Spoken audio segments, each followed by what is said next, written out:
She's not family. That's what my father said the last time I stood at the gates of our estate. Not daughter, not soldier, just not family. And the worst part, he didn't even flinch when he said it. If you've ever looked your own blood in the eyes and realised they'd erase you to protect their reputation, stay with me. This isn't just another one of those revenge stories. This is what happens when the people who raised you weaponize silence. My name is Camille Rhodes. I was erased long before I ever got a chance to fight back.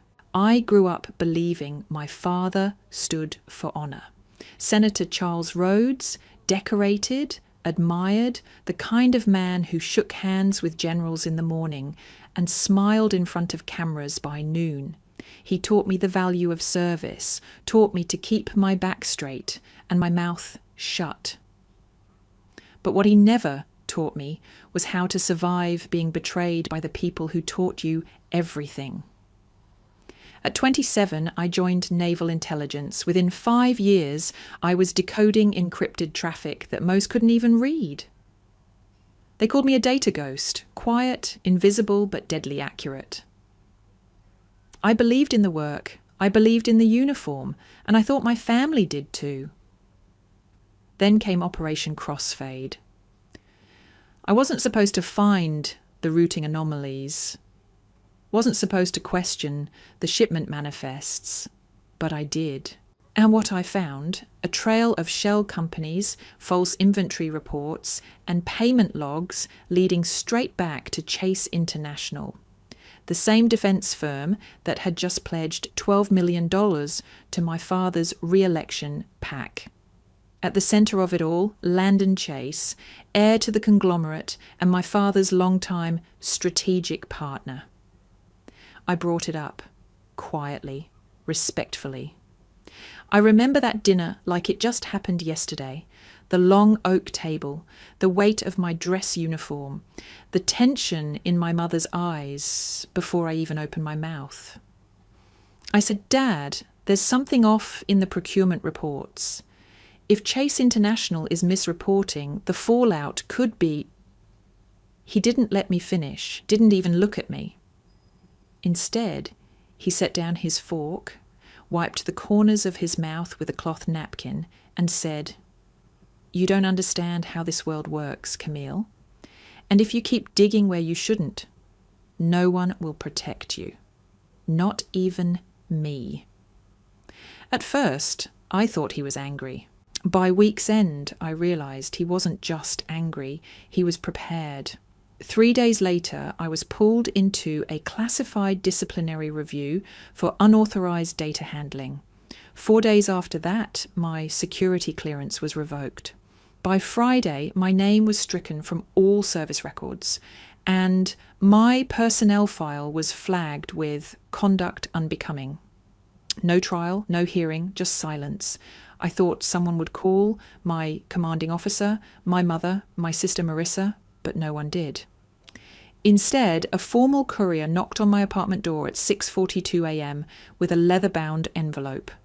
Inside, my final discharge papers, a non-disclosure clause, and a memo titled Disavowal Authorization signed by Senator Charles Rhodes. I read it 3 times before I understood. The man who raised me, the one who told bedtime stories about duty and valour, had signed the order to erase me. He didn't protect me, he buried me. And when I tried to speak up again, I was reminded, subtly, coldly, that breaking a classified NDA carried a minimum 12-year sentence. That same day, all my devices stopped working. My bank account froze for security audits. Friends stopped replying. I wasn't just fired, I was disappeared. And the ones who disappeared me shared my last name. For 6 months, I drifted, motel to motel, job to job. No IDs, no resume that didn't trace back to a red-flagged record. I remember sitting in a gas station parking lot off Highway 4, watching families unload snacks and summer bags. I had 842 in my pocket and a thumb drive with everything I'd ever worked for, locked behind layers of encryption, useless and illegal to even access. That night, I changed my name. Cara Monroe. Not because it sounded safe, but because it sounded like someone who had nothing left to lose. People think being betrayed by your country is the worst thing that can happen to you. It's not. Being betrayed by your father, the man whose values shaped yours, and realizing he never actually stood for anything but himself, that's worse. He didn't just disown me, he authored it, signed it, filed it, and slept just fine that night. I wasn't a threat to national security, I was a threat to his image, and so I vanished. No funeral, no closure, no answers, just silence. But silence is a funny thing. You sit in it long enough, and eventually you realize it's not empty. It's waiting. Waiting for you to decide whether you'll stay buried or come back. 6 years. 6 years of pretending I didn't care. Of rebuilding a name that wasn't mine. Of answering to Cara Monroe instead of Camille Rhodes. Of avoiding mirrors because even my own face felt like a reminder of what I lost. 6 years of silence until the envelope arrived. It was cream cardstock, heavy, too elegant to be innocent. My first instinct was to toss it in the fire, still sealed, but then I saw the handwriting, not the printed address, the handwriting, Marissa's, my sister, same angular cursive, same tilt to the right, same little curl on the capital M, E, a habit she copied from me when she was 8 and wanted to write like a grown-up. It stopped me cold. I slit the envelope open with a butter knife, hands trembling, and pulled out the invitation. Embossed. Gold foil trim. 2 names in calligraphy across the top. Marissa Rhodes and Landon Chase underneath it, in black ink. We are thrilled to invite you to our wedding celebration at the Rhodes Estate, Lake Rowan. But my name, it had been printed, then scratched out in thick red ink. And below that, in familiar handwriting, just 2 words, stay away. I don't remember dropping the envelope. I just remember the sound it made when it hit the floor. Heavy, final, like a door locking shut all over again. I stood there in the middle of my cabin, suddenly frozen. The wind was howling outside like it always did, up here, tearing through the cliffs like something hungry. And all I could think was, she really did it. Marissa had really written those words. I wasn't surprised Landon didn't want me there. He was the reason my career ended. The one whose deals I'd uncovered. He had every reason to be scared of me. But my sister, the same girl who used to sleep in my bed when thunderstorms scared her, who once begged to wear my dog tags to middle school because I want to be brave like you. That girl. She looked at my name and crossed it out. I don't care how long it's been. You don't forget the first time your own blood rewrites you out of the story. And you know what's worse?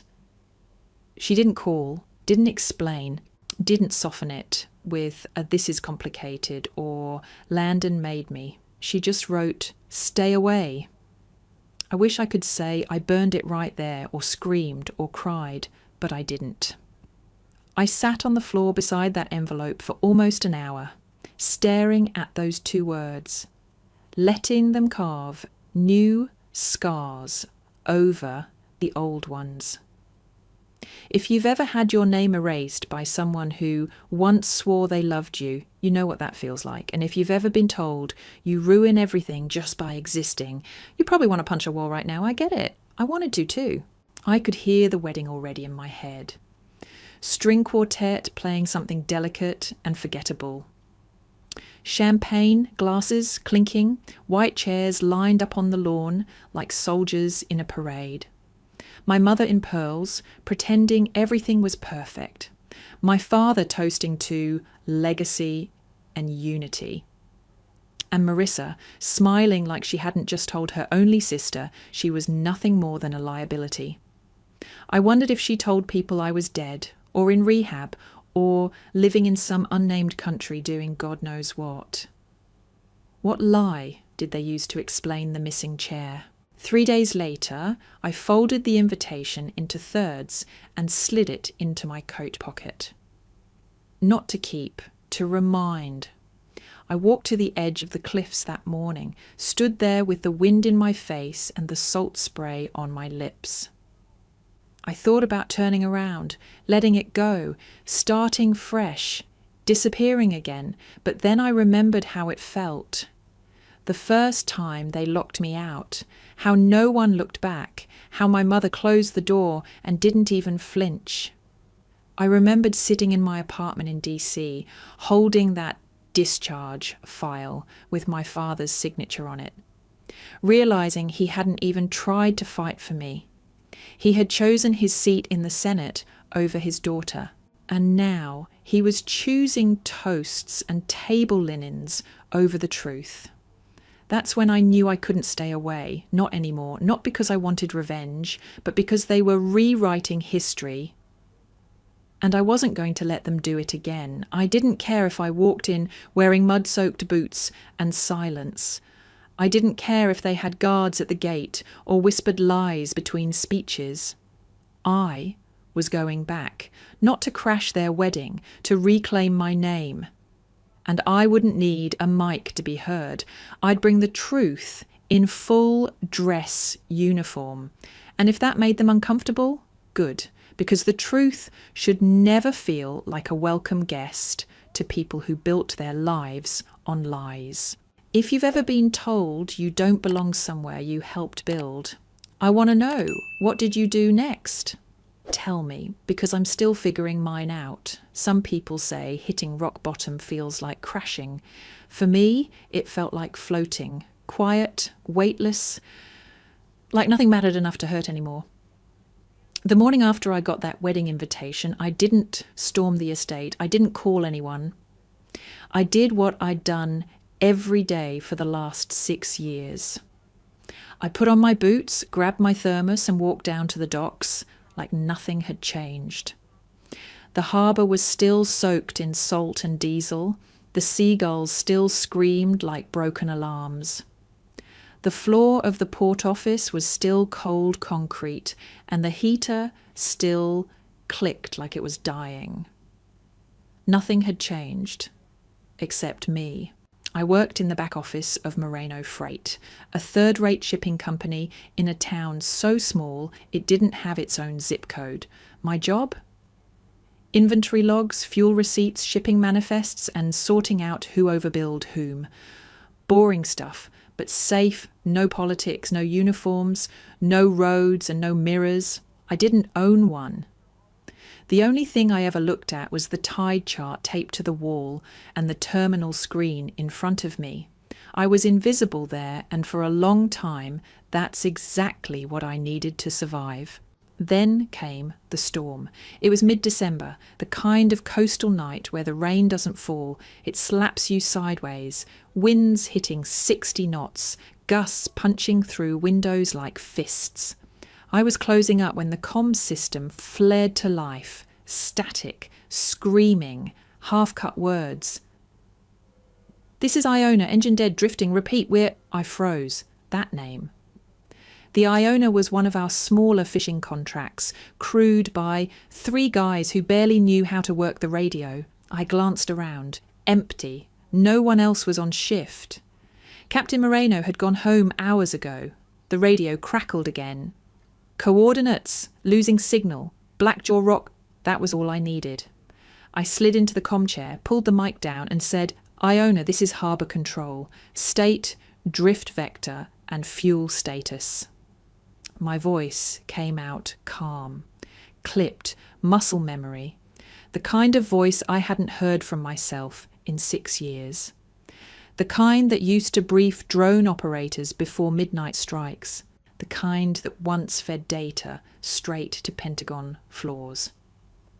They answered, panicked, slurring directions, and I grabbed a pen, sketching out drift paths across old invoices like they were field maps. I calculated their position based on tide speed, wind shear, and harbour drag. They were 10 minutes from crashing into Blackjaw Rock. I rerouted a tugboat from the North Inlet, pushed it full throttle, and fed them live headings over radio while my heart punched against my ribs. And somehow, by some miracle of numbers and nerves, they made it. They cleared the rocks with less than 5 minutes to spare. I sat there after, still holding the mic like it was a weapon. My hands were shaking, but my voice had been steel. And I remembered something I hadn't let myself feel in years: usefulness. The next morning, Captain Moreno left a freshly caught silver salmon on my desk. No note, no comment, just fish and silence. But I got it. It wasn't a medal, it wasn't rank, but it was something. It was real. That night, I went home and opened a drawer I hadn't touched in half a decade. Inside, a cracked burner phone, battery out, screen spiderwebbed from that one time I threw it across a motel room in Kansas. A sealed envelope with my service ribbons, still wrapped in tissue, and a flash drive labelled Monroe to Black Ice. I sat with it in my lap for an hour. I wasn't planning anything. I just needed to remember I used to be someone who didn't disappear when things got hard. Then, 2:14 a.m, the phone buzzed. I nearly dropped it. No one had that number, not even the DMV. I looked at the screen. Just 3 digits. 213. I blinked. A code. Back in the unit, 213 was a shorthand for urgent contact, encrypted only, high trust. I answered. Silence. Then a voice. Camille. It's me, Ellison. My throat closed. Brigadier General Nathaniel Ellison, the man who once told me, "You don't need permission to do what's right. You just need to be able to sleep afterward." He didn't waste time. "We're building something new," he said. "Black Ops naval intel, off-grid, off-books. We need people the enemy thinks are dead or irrelevant." I laughed, bitter. "So I'm your ghost?" He replied. "No, you're our shadow, the one they forgot to check behind them." I don't know why I cried when I hung up.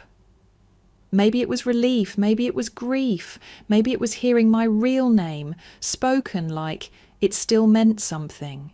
I didn't say yes right away, but the fire had already started, and it was burning through every lie they ever told about me. I didn't walk in through the front gate, not because I was trying to be dramatic, but because I knew better. That gate had only ever swung open for people who played by their rules, people who smiled the right way, said the right thing, kept the family name polished like glass. And I wasn't one of them. Not anymore. So I stepped out of the rideshare on the side road that curved behind the estate, past the old orchard where Marissa and I used to chase fireflies, past the stone fence I once climbed to sneak out for my first kiss, past everything that used to mean home. Now it just looked like another part of the machine. The air smelled like champagne and fake forgiveness. Music floated through the hedges, strings soft and pristine, the kind of soundtrack meant to keep you from asking real questions. I wore navy blue. Not a dress, not a statement, just clean lines, tailored, sharp. The only new thing I'd bought in years, not for them, for me. As I came around the curve of the lawn, I saw them. White tent, crystal chandeliers strung like constellations, rows of folding chairs draped in silk. And at the centre, my family smiling like nothing in this world had ever gone wrong. My mother stood near the fountain, her hair perfectly pinned, her pearls catching the light. She was talking to a congressman, lips curved in polite amusement. My father, Senator Rhodes, held a flute of champagne halfway through a toast, standing beneath a floral arch with a military crest above it. Because, of course, everything about this day was curated to scream legacy, power, patriotic perfection.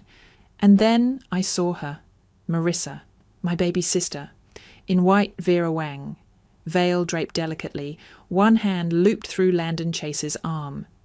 She looked like a painting until her eyes landed on me. She froze, like a ghost had walked out of her past and onto her Pinterest board. I didn't stop walking. I didn't lower my gaze, didn't raise my voice. I just walked. Straight down the centre aisle, between guests and gossip, through whispers and sideways stares.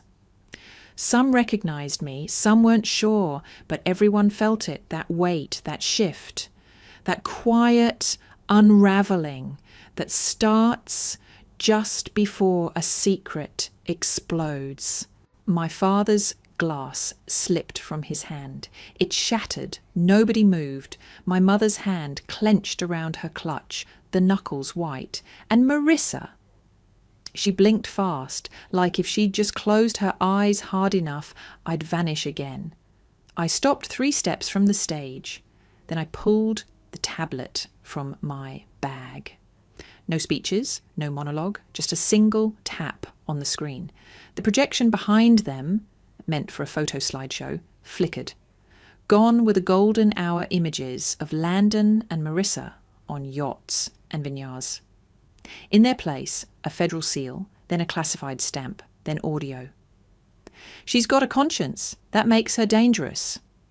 Erase the report. We'll say she withheld intel. Rhodes will sign it. Family falls in line. Gasp. A senator choked on his drink. Someone near the band swore under their breath. I tapped again. Transaction logs. $3 million wired from a Cayman Island account linked to Chase International, all routed through a shell company tied to Landon Chase.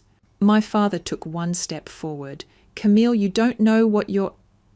I cut him off without looking. I know exactly what I'm doing. And then, the final blow, I pulled up a scanned copy of my discharge papers. Highlighted right at the bottom, signature, Senator Charles Rhodes. You knew I was telling the truth, I said.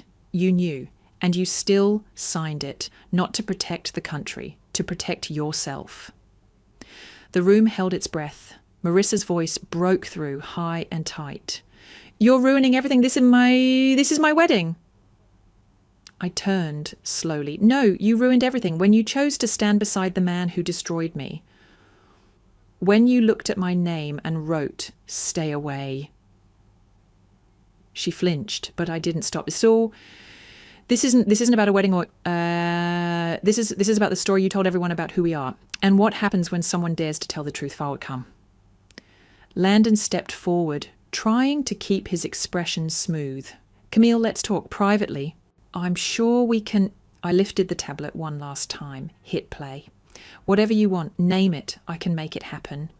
His voice, recorded live broadcast across the venue. Silence. Then doors burst open. NCIS agents, uniforms, badges, orders called. Landon Chase, you are under arrest for conspiracy, obstruction of justice, and violations of federal military code. Hands behind his back, cuffed in full view, Landon looked to my father. Do something. But my father said nothing, because there was nothing left to say. The legacy he tried to protect had just collapsed in front of everyone he invited to witness it. As Landon was led out and guests began to scatter like startled birds, I turned back to Marissa. Her eyes brimmed with tears. But I didn't offer comfort, because 6 years ago, when I needed her, she gave me silence. And today I gave it back. 2 weeks after the wedding exploded, I stood in a windowless room on the 7th floor of the Naval Personnel Command Building in Virginia. No flowers, no applause, no camera crews, just a plain manila folder with my name on it. Rhodes, Camille E., Lieutenant Commander. Status reinstated, clearance restored, record expunged. A young officer handed it to me without ceremony. She didn't ask what I'd done to get erased, didn't offer a congratulations. Just a simple nod and a welcome back, ma'am. I sat down on the cold metal chair in the hallway outside the office and stared at the seal on the folder for a long time. It should have felt like victory, but it didn't. It felt quiet, still, like something sacred had been returned, but only after it had already been broken. I ran my hand over the raised ink of my name as if I needed to remind myself that I was real again, that I had survived the erasure, not through vengeance, not through noise, but by not disappearing. They tried to bury me, and all I did was refuse to stay underground. That afternoon, I returned to the base gate to retrieve my temporary badge. There was someone waiting, my mother. She stood just outside the barrier, arms wrapped around herself like she was cold. Though the sun was warm that day, she looked smaller than I remembered. Or maybe I had just grown beyond the version of me that once sought her approval. She didn't speak at first, just handed me a sealed envelope, slightly crumpled at the corners, her eyes glossy. "It's for you," she said. I didn't know how else. I glanced down. My name, not that woman, not her, not Silence. Camille written in her neat cursive. I took the envelope, but I didn't open it, not there, not in front of her. She waited, maybe for a smile, a crack in the armour, a word. But I gave her none of it, not out of cruelty, but because I was done bleeding for people who only noticed when it inconvenienced them.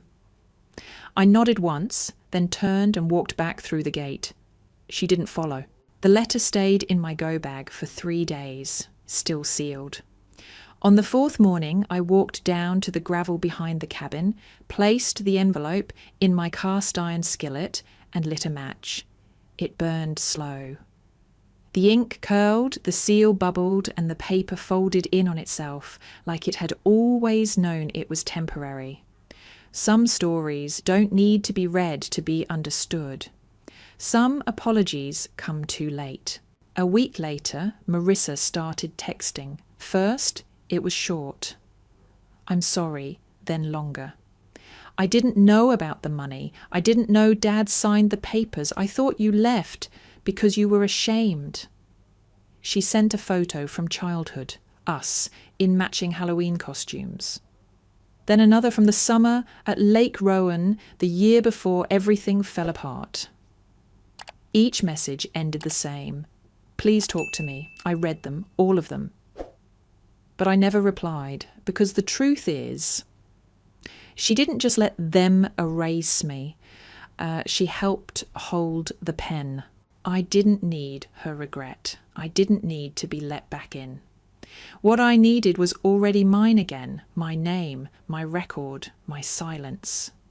Not the silence they used to bury me, but the kind I chose, the kind that says, "I'm done performing pain so you feel better about causing it." The day I officially reported for duty, I was issued new insignia, same rank, same uniform. But the weight felt different now, like I was wearing proof. Proof that I outlived their judgment, outlasted their shame. I boarded the USS Lyra that afternoon, a newly commissioned vessel out of Norfolk. As I stepped onto the steel deck, the sea breeze hit my face, and the world felt open again. No walls, no locked gates, no red ink scribbled across invitations. The executive officer saluted, then paused. "Ma'am, you good?" I smiled. Genuine, not bitter. "I'm good. Let's get to work." In the briefing room below deck, I found a simple wooden plaque hanging beside the mission board. It read, "Neptune Rising, commanded by the forgotten, built for the overlooked." I ran my fingers along the words, not fancy, not loud, but honest. And for the first time in years, I didn't feel like a disgrace or a ghost or a name someone scratched out in red ink. I felt like a storm they never saw coming. If you've ever had someone try to write you out of your own life, not just once, but over and over again, you don't owe them your comeback story. You only owe it to yourself to keep showing up. The Atlantic that morning wasn't still. It never is. But it was steady, like something old, something alive, breathing beneath the surface. I stood at the bow of the USS Lyra, wind tugging at my collar, the spray cool against my face. We were heading east, no land in sight, no memory chasing my heels.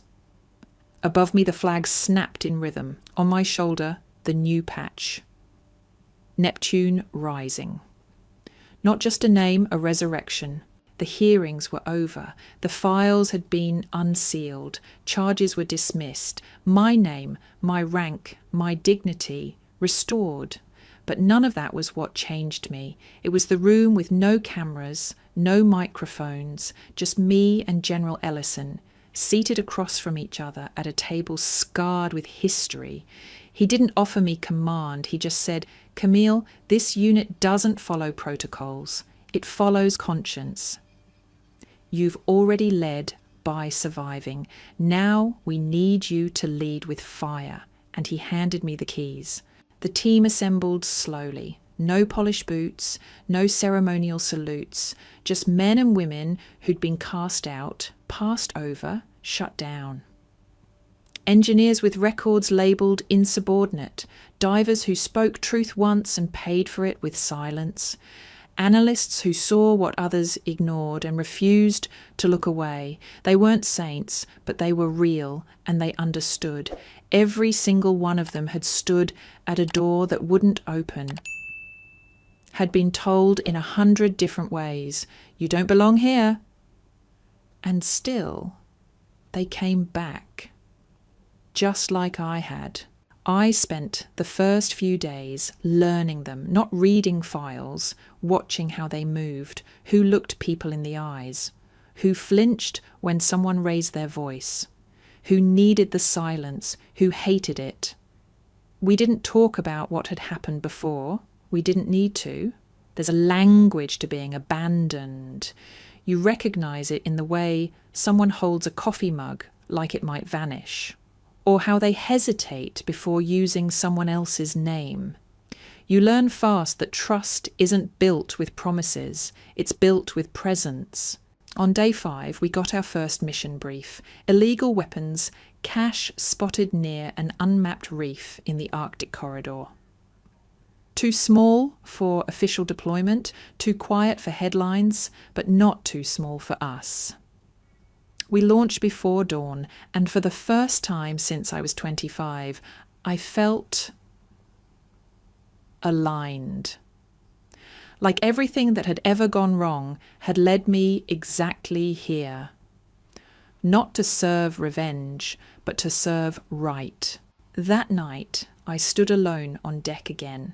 The stars were out, faint, scattered, the kind you only see when the world forgets to blind you.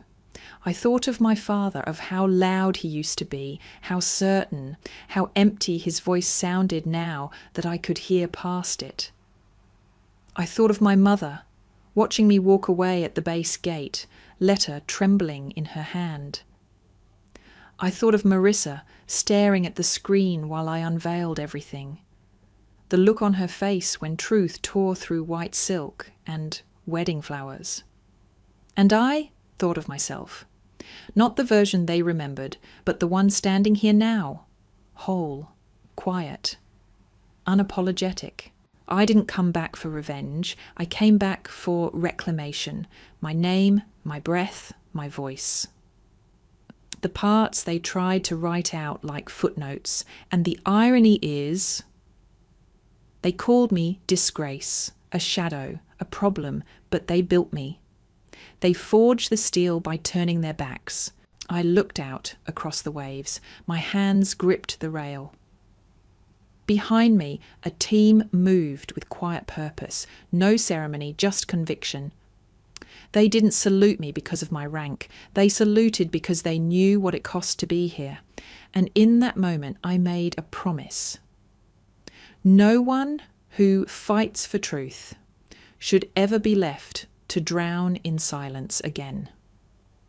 Not on my watch. So no, I don't want a seat at their table anymore. I built my own, and it floats, it sails, it survives. If you've ever been pushed out of the room you helped build, if you've ever walked away from a family who shut the door behind you like you were disposable, if you've ever had to become your own rescue team, then you already know. You don't have to go back. You just have to move forward. Tell me, have you ever been erased by someone who was supposed to protect you? Not blocked, not ignored, erased. If you have, drop it in the comments. You're not alone. And someone reading might need to know they aren't either. I'll be there reading with you.